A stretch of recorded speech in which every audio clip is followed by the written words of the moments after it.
Hello, I am Joe Walton from Sustainable AI Futures, and I am very pleased to welcome Jamie Dobson today. Jamie, you are co-founder and chief executive of Container Solutions, a professional services consultancy specializing in cloud migration.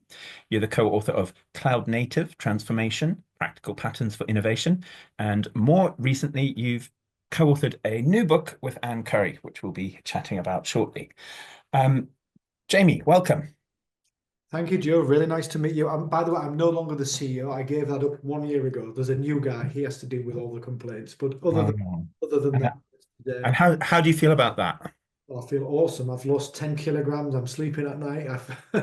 I'm reading and writing again, so I'm pretty happy. That's fantastic. Okay, wonderful. So you've been very vocal about the role of the public sector in the historical development of AI.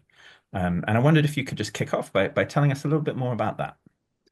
I think one of the things that really gets on my nerves about the present state of the economy, with companies like, for example, Amazon having huge market capitalizations, market valuations, is that nearly all of the research, the foundational research into not just artificial intelligence, but computing, the personal computing, cloud computing, was all funded by the government or the Department of Defense. Most of it in the United States, but quite a big chunk of it right here in the UK. And essentially, it's just not fair because all of the cost of that research was carried by the public, but all of the gains have more or less been privatized. And I think this is what I've got to be in my bonnet about. And the truth is that you cannot train artificial neural network without vast amounts of computing power, and nor can you train them without vast amounts of data, most of which has been scraped off the public funded internet. Right. Yeah. Um, I know Mariana Mazzucato has written a lot in recent years about the state's role in innovation, and this definitely seems like a fantastic example of that. How about the UK government specifically? How do you feel about obviously we have a new Labour government. How do you feel about the kind of current approach to AI policy, the apparent direction of travel so far? Well, I'm not particularly impressed, I'll be honest. I think if you look at the things that we do well here in the UK, it starts with universities. DeepMind grew out of Cambridge University, but of course, Cambridge and the more famous universities are not the only ones doing great work there. But what we're terrible at here in the UK is taking inventions and ideas and then commercializing them. So lots of people end up starting here, but of course, they finish in the United States. So I think if you're thinking about how do we do more artificial intelligence research, well, where's the money going to come from? Number one. And number two, how are you going to stop our best people leaving the country and going to the United States? Well, the way to do that is probably to shake up the venture capital landscape. In the UK, investors care about where they are in their fund cycle. So if you've got a great idea and you desperately need capital as a business person and society desperately needs you to succeed, well, if the investor you're speaking to, if their fund expires in about 2 or 3 years, well, good luck getting any money out of them. So before we even get to policy, we need to look at what we're doing well, universities, but how can we change that? It's too expensive for most working class people to now go to university. I came from a working class family. I got a full scholarship to go to Edinburgh. I got a full student grant when I first went, and then, of course, subsequently contributed as best I could to the state of cloud computing here in the UK. So how we get students through the door, how we fund universities needs to change. And then moving forward, yeah, don't particularly have an inspirational set of AI policies now, do we? The last I heard is Keir Starmer would like to drive an initiative that lets lets companies train their artificial neural networks on the copyrighted data of writers and musicians, and the only way for those people to get paid is if they specifically say, "Well, I need to be paid for my contribution." This sounds clunky, a little bit unworkable, and frankly, not very fair. Yeah, not very not very innovative either. I think, for really kind of transformative technologies, you need to think about more innovative policies as well. Um, and that, as I understand it, that policy is basically kind of led by industry consultation. Is that your understanding as well? It's kind of like, well, what do you, small handful of AI companies, want to see that's going to get you investing here, Exactly. and we'll give it to you. Exactly. And if it's led by, when you say industry led, yeah, I think it's a small segment of the Yeah. industry. So it is true, artificial neural networks are completely scalable. The more computer power you throw at them, the more accurate they become, but they need data. So if, for example, the government was to say, well, we'll give you all the data in the NHS, this is really like giving, you know, uh, what's the word, purified uranium to an energy company. It's absolutely not exactly Mhm. priceless, but it's worth a lot. So, of course, if you ask an artificial intelligence company, what is it that you need to invest in the UK? Well, free data. It's a bit like saying, well, you can have all the coal fields in Northumbria and Yorkshire to an energy firm. So, and in a way, it does present the sort of paradox right now. Other companies will change those rules, will make it easier to use data that's available or copyrighted. How does the UK keep in the race if other countries are much more flexible on those rules? So that's the challenge for the government. Okay. I want to come on to your book in a second, but just staying with this, w briefly, what would you see as the kind of more constructive, bold approach to policy there? It sounds like it sounds like we're unnecessarily and short-sightedly privatizing a public resource. How would you approach that? I think the challenge is because the future is not yet known, and we're all predicting, and anything we say becomes out of date instantly. But I do quite like the idea of, on the one hand, funding data. So it's very difficult to be a musician now. It's very difficult to be a writer. I think there's probably, what do you reckon, 50 people in the whole country, or maybe 100, who write for a living. Most writers, including me, have got to have another job. Yeah, yeah, We've got a main job. So if you make it easier to produce data, when we think of data, we always think of people's names and addresses in a database. But in the world of artificial intelligence, music is data, the written word is data, poetry is data. So on the one hand, let's make it easier to create it, and then on the other hand, let's invest much more heavily into our own artificial intelligence companies. And part of the conditions of that investment should be you've got to stay in the UK for the first 5 years of your existence. So there are definitely more creative ways than yeah. throwing open the pantry's silverware cupboard to essentially foreign investors. Okay, fantastic, really interesting. I also really like the fact that you've highlighted the role of universities and the funding structures of universities, which is a topic close to many of our hearts at the moment. Well, But let's shift gears a bit and tell us about your book, your new book that you've written with Anne. well, Uh, actually, the book yeah, it's more of it's more of a new edition. It was it's a originally, new edition, isn't it? Yeah. I've got it in my hand. It was originally published as a ebook, and we just gave it away as part of our business work. Hmm. But actually, we made a mistake. We thought the world was ready for this book when we first put it together about 5 years ago. And actually, the world wasn't at all ready for it. Now that the world is ready, it's not ready for example, my other book, Cloud Native Transformation, is way too dense for Mhm. most um, companies to use. So actually, the cloud native attitude is a bit of a, how do I say this? I wasn't going to say an A idiot. primer, not like not dumbing down, just making it accessible and lively and It's making it engaging. absolutely. It's accessible, it's engaging, it's lively, but it does something that no other book does, which looks at all of the technologies of cloud computing in the same book. Mm, Most books are about one specific thing. Oh, this is the book about containers. This is a book about scheduling. This is the book about sustainability. But there is no book out there apart from this one that covers all of those topics at, let's say, mm. a high level. So it gets you started. And what that means is the reader can then, if they want to, go further into security, containers, microservices, and stuff like that. Okay, so it's a great place to start. And what have you needed to update it much since that first edition? You know what? Not much changes. The people think that technology moves really quickly, and in a way that's sort of true. But the artificial neural networks that we play around with today were were specified in the late 60s. All that happened is computers got more powerful. Hardly anything's changed in the world of cloud computing in the last 10 years. Sustainability's come with things, so there's now a sustainability chapter. But ultimately, some of the technologies have slightly changed some of the commercial products, but really, this content we think is evergreen, and I reckon it'll still be, what's the word? It'll still be relevant probably another 5 or 10 years from now. Okay. And tell me, so what is something that that might be surprising to a reader of this book? What might somebody not expect to find when they start learning about what a cloud native attitude is? I think most people will be surprised to discover that it's not about technology. It's about the application of technology, but the first chapter focuses on the type of organization you are and the type of challenges that you face. The business goals, trying to increase profit margin and reduce time to value and things like this. It's really not about technology.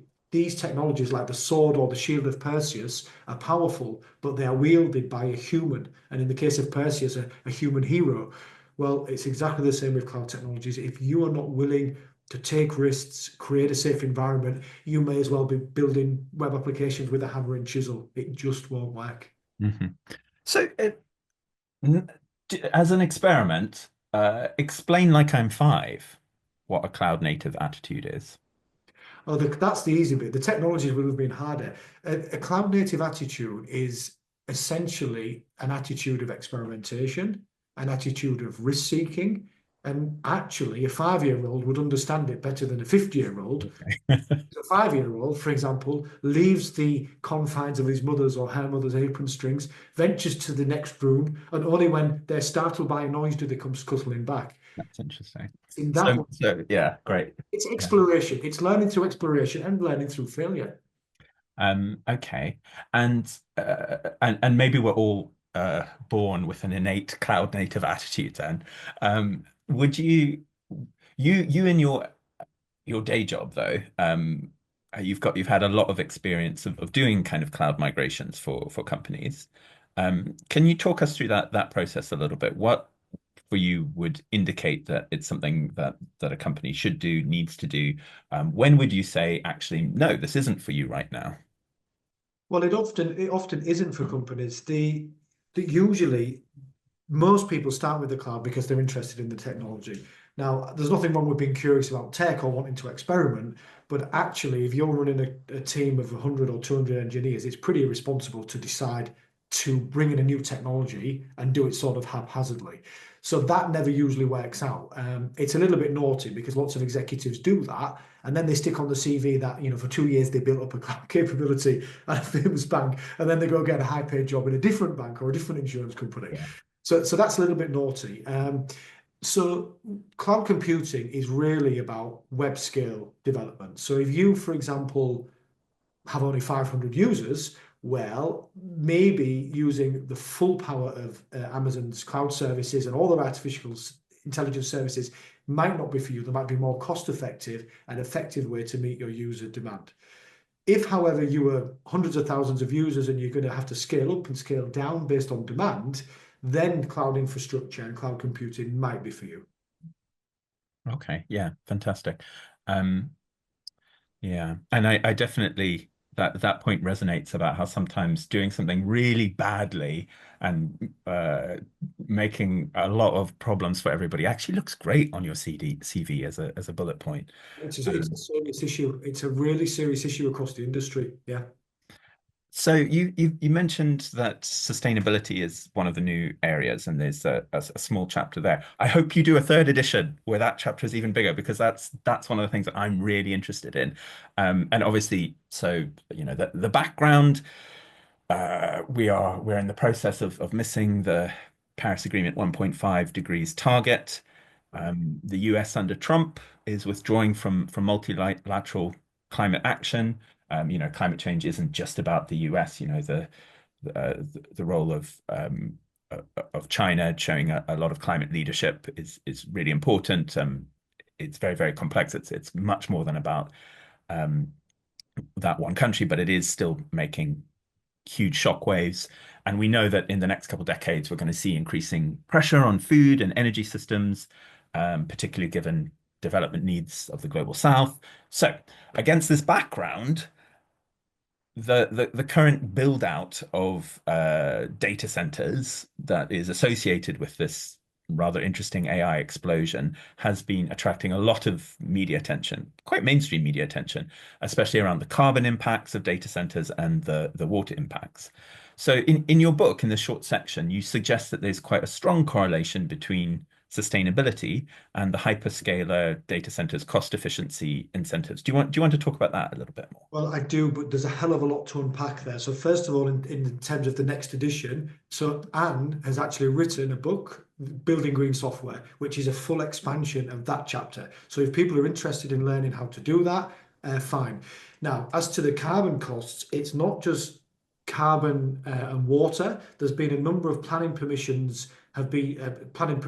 requests have been turned down in Washington DC and also in Ireland, because essentially the question is, can we please have the water that you usually give to your citizens to cool down our data centres?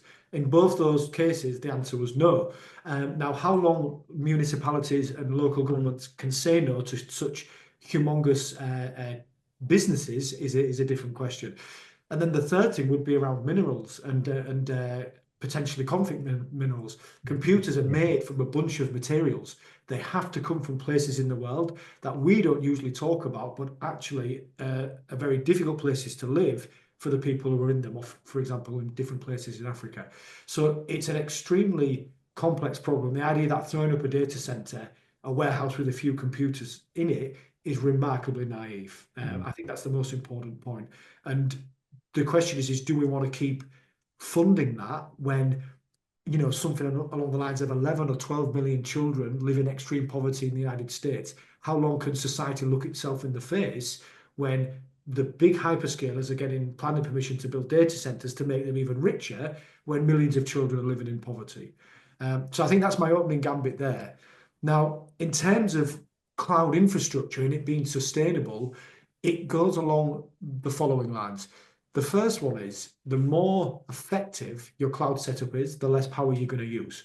Now, the bad thing about cloud computing is that the more computing power you use, the higher your bill. So you have an incentive as a user to keep your bill down as low as possible. Now, if you do that, your power consumption will also be low as possible. Fantastic, number one.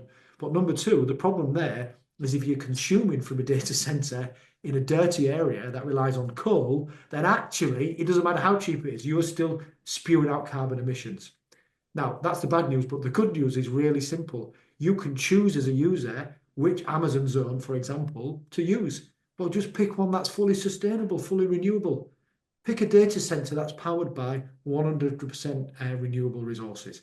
That's a surefire way to make sure that you're carbon neutral, and it encourages the cloud providers to build more places like that. Mhm. Okay, fantastic. So that's as I understand it, sometimes described as carbon aware computing, demand shifting, demand shaping. I know Hannah Smith has written some very interesting things about that kind of paradigm and how it kind of interacts with the realities of how the grid functions. Um, I think as I understand it, I think there are sometimes some risks that you do get the carbon off your own balance sheet because you've shifted to a region. But what are the broader system level effects of that? So yeah, another interestingly, maddeningly complex area. I liked your opening gambit there, and it feels like this sort of. I mean, I like the way you divided it into two bits there. There's the kind of more technical metrics, accounting side of things, and then there's the side that is more social and political, and it's about, as you say, kind of the priorities of society and about equity, about wealth and poverty.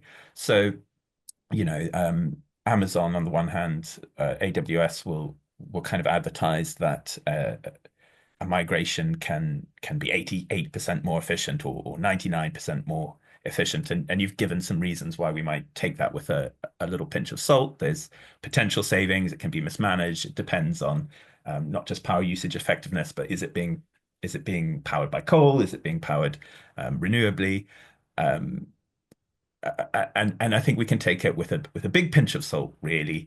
These are abstract models that AWS are using, and there's no kind of agreed consensus standard comparable methodology. So obviously they are incentivized to cherry pick the methodology that will make it as sellable as possible. It's obviously a kind of marketing speak, and I'm pretty sure that 88% statistic excludes scope one and scope three. I'd have to check. But all that aside, you can get into that, you can get stuck in as a technologist, and really kind of grind the data and hopefully make it, as transparent as possible, share it, create case studies. We can do that sort of work. That kind of work is important. But it still feels that that's slightly separate from the other thing that you brought up. These more kind of qualitative reasons for questioning, relying on the cloud giants, on AWS, on Google, and Microsoft. And that's really more to do with the role that they are playing in society and the role that they're playing in the form of climate transition that we're getting, which broadly speaking is putting a lot of faith in AI efficiencies outside the value chains of these companies as they miss their own carbon pledges, and in carbon offsetting, which has been criticized. And there's a lot of ongoing debates about rewriting the greenhouse gas protocol, which is basically the system of accounting that attributes carbon emissions. So with all of that aside, I guess not all of that aside, but building on that, I really wonder how you kind of connect these two bits that sometimes feel quite separate, the technical quantitative side, what might be green ops, whatever it is. It's like getting the right data. We want the right data. We want to optimize everything. Uh, with that kind of more political side, that side that's more about the bigger systemic picture of how big tech and AI relates to climate. A difficult, long question, but what do you think? It's a very difficult one to disentangle. Regulations are bad for innovation. They really are. And most people don't realize that in around the Boston area, I'm talking about in the 60s and 70s now, the reason that there was really healthy computing infrastructure, many universities were there, but the reason why it was difficult to innovate in around Boston is because there were unionized workforces. You couldn't knock a building down without getting permission. You certainly couldn't build a fab, what the semiconductor companies called. They call them fabs. It's short for fabrication. It's basically a big factory where they build microchips. So California didn't have any regulations. It was a desert. You could hire and fire as you please. You could throw up awful factories. They would look absolutely awful, but it doesn't matter because they're in a desert anyway. The lack of regulation within the United States is what led Boston to basically collapsing as the old center of computing and Silicon Valley to arise in its place. So I do believe the challenge is, on the one hand, if if you if you ask these companies to pay their taxes, to consider the environment and all of that, it will slow them down in terms of success with artificial intelligence and the research they're doing. I don't know the answer to that question. I don't know the answer to the question. I do know it's complete wishful thinking to think, well, it doesn't matter what damage we cause now because AI will fix it all. That is the most bogus nonsense I Mm, have ever heard in my life. mm, DeepMind's mission was to fix intelligence, so intelligence can fix something else. They're not going to do that. They're not going to do that, and they're not going to do it before we have a catastrophic system collapse on this planet. And so, therefore, I would recommend that we start to slow down a little bit. Don't make the mistakes we made at the turn of the last century when we invented and rolled out the automobile so quickly. We managed to destroy cities, especially in the United States, as we knew them back then.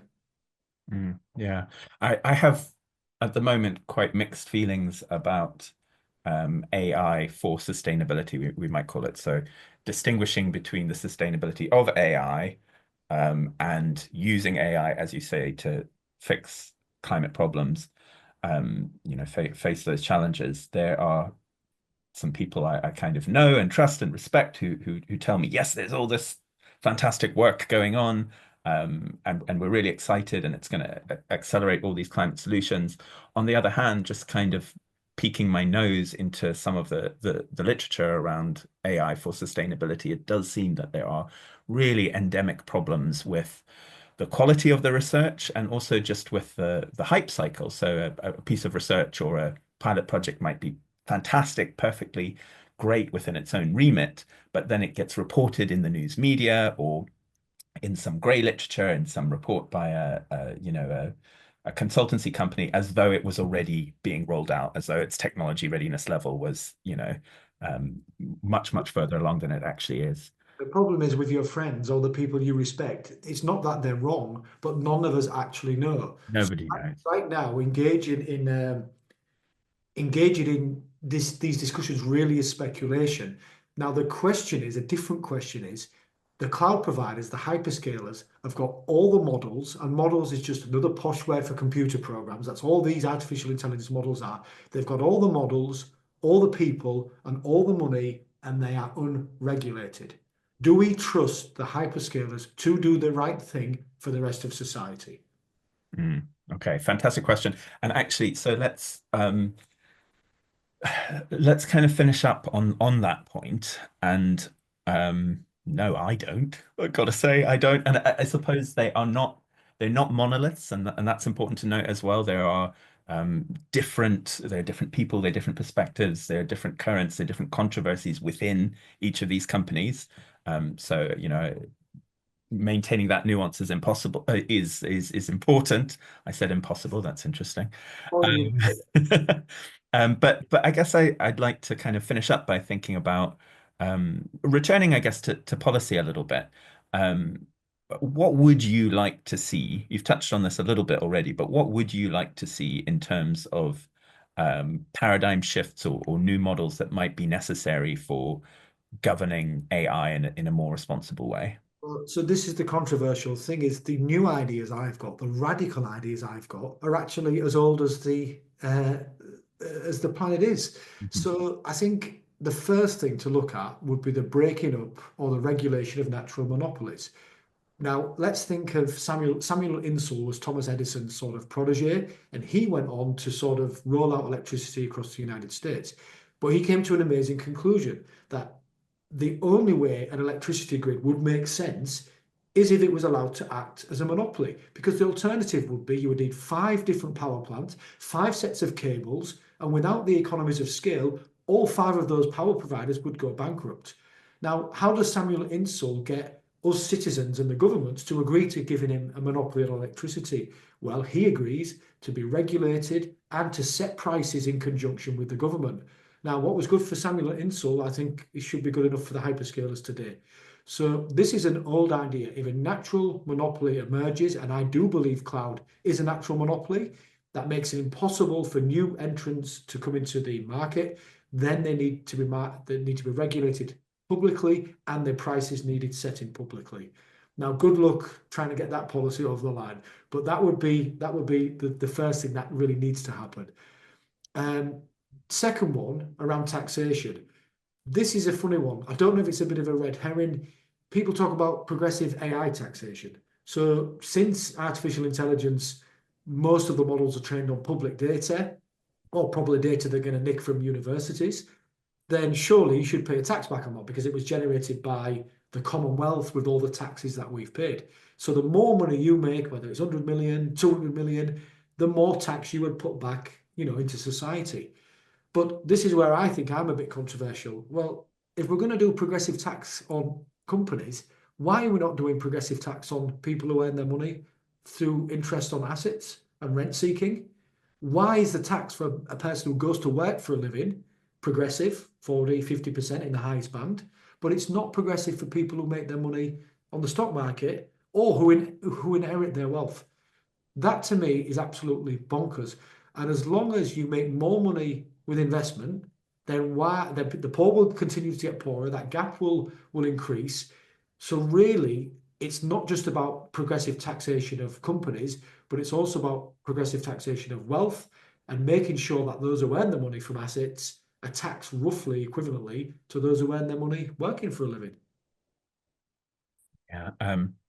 Returns to capital uh, are um, Yeah, or how you get rich, aren't they? There's, Um, it's worse than that. It's worse than that because as an entrepreneur, if you've got £500,000 floating around, there is no point using that 500K to fund your own business because you'd get a better return on the stock market. And the entrepreneurial link is what takes stuff from foundational research, which is the world of universities, that's your world, into society. So it's even worse. We're also discouraging entrepreneurship, which society desperately needs, because actually the returns are so high on London property. Oh, you might as well just buy a block of flats. hmm. Okay, fantastic. So I think those are two really intriguing points to end with. Cloud as a natural monopoly, which therefore should fulfill the social obligations of a natural monopoly. And what does progressive taxation look like in the AI space? And is progressive taxation actually done well an instrument for innovation? Rather than a constraint on it. Okay, wonderful place to end. And Jamie, thank you so much for joining us. Do you want to just to finish off? Is there anything that you kind of like to plug, to recommend? Places where can people find you if they want to find out more about you and the work that you do? Well, people can find me on LinkedIn. I think the only thing I would plug is I have got a new book coming out that traces the history of cloud computing from all the way from Samuel Insull actually to the present day. If people want to find me on LinkedIn, ask me questions, that would be good. But I will leave people with this one final thought. We have been here before. So 120 odd years ago, all of a sudden, trams in cities, the underground, heavy spending on public infrastructure was on the rise.